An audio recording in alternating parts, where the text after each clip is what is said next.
Well, Nathan Wade's texts reveal everything. We did an earlier video on this when they first announced that they were subpoenaing the texts. Now we have this exclusive article from Breitbart. Breitbart's where I got my started in citizen journalism. They had me do a blog and I knew Andrew Breitbart. Love those guys over there. So let's read the article. Welcome to Doug in Exile. Thank you for subscribing. You're really helping this channel when you subscribe and join us in Exile. Court filing cell phone data shows Nathan Wade misled judge in Fani Willis case. What is the disco call? Woo. It's also the sound of the police. Cell phone data obtained from AT&T through subpoena strongly suggests that Nathan Wade made 35 trips to Fulton County prosecutor Fani Willis's Hapeville neighborhood, contradicting his testimony in court under oath of just 10 visits. An affidavit filed Friday, that's today, by Trump attorneys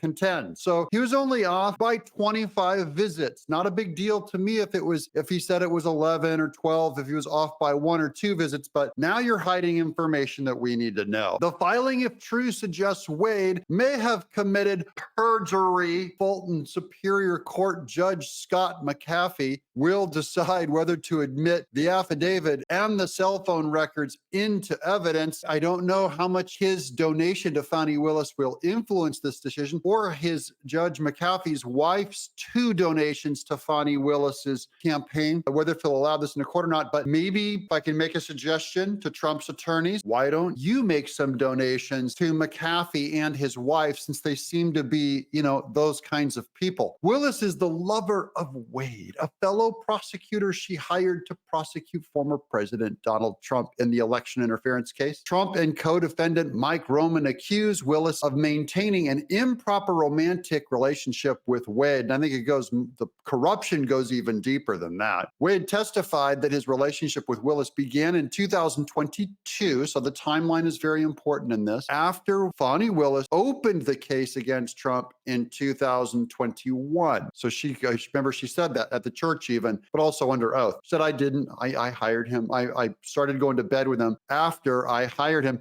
As if that makes some kind of a difference. I don't get the difference it makes. I'm sorry. You're corrupt if you go to bed with him even after you hire him. Maybe that's how she dates. Maybe that's how she finds her men, is this way. The affidavit appears to contradict that contention. The Atlanta Constitutional Journal reported Trump's lawyers relied on data collected from Wade's cell phone and cell phone tower transmissions to track his movement. So they're using this tower that pings his phone and they can look on the records of where he went. It seems to contradict Wade's testimony that week in which he said he had visited Willis at her condo in Hapeville no more than 10 times before he was hired in November of 2021. It also indicates Wade twice arrived late at night at the condo and left early the next morning.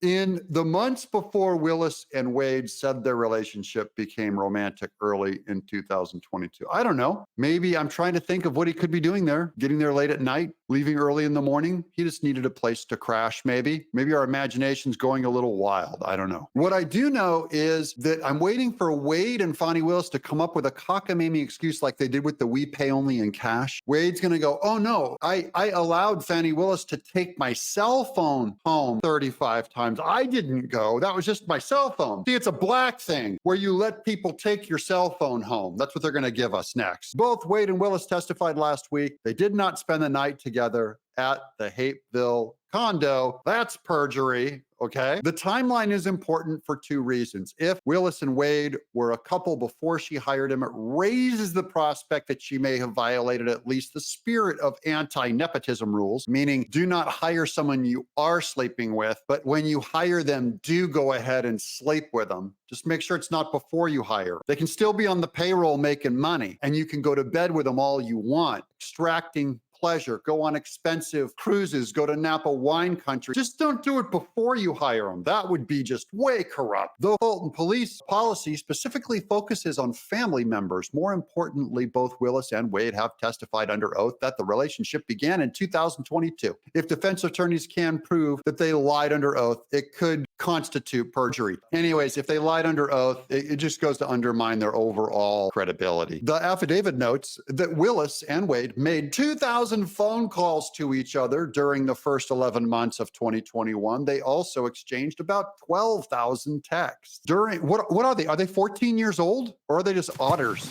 During Wade's testimony, he claimed the cell phone records would be incorrect if they contradicted his testimony. Okay. So if phone records were to reflect that you were making phone calls from the same location as the condo before November 1st of 2021, and it was on multiple occasions, the phone records would be wrong. A Trump lawyer asked Wade. By the way, that Trump lawyer at that point knew the question he was asking was loaded. If the phone records reflected that, yes, sir, Wade replied. Wade lied, not realizing Trump had the phone records probably. If they'd be wrong, Trump's lawyers asked, they'd be wrong, Wade said. That's very confident that he can bold-faced lie under oath. And therefore, their swear, all this law stuff doesn't mean anything. McAfee, it's time for you to dismiss these people, probably the whole case, but for sure, Fani Willis, probably the whole corrupt office, anything involved in Fulton County. With these taxpayer dollars, we're paying them taxpayer dollars to lie, cheat, and interfere with an election. That's your legacy, McAfee. Get this thing done. I'm Doug in Exile. Let's turn this mother out.